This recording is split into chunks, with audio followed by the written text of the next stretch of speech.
Are you frustrated with the swipe up to open feature on your iPhone after unlocking it with Face ID? In this video, I'll show you step by step how to easily disable the swipe to open feature on your iPhone.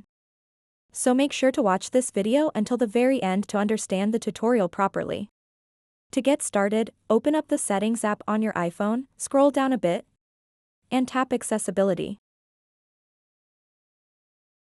And then tap where it says Touch. So now what you want to do next is scroll down to the very bottom of the page and tap where it says Back Tap. After that, just select either double tap or triple tap. For convenience, I'm going to select double tap, and then from the list of system functions, simply select Home.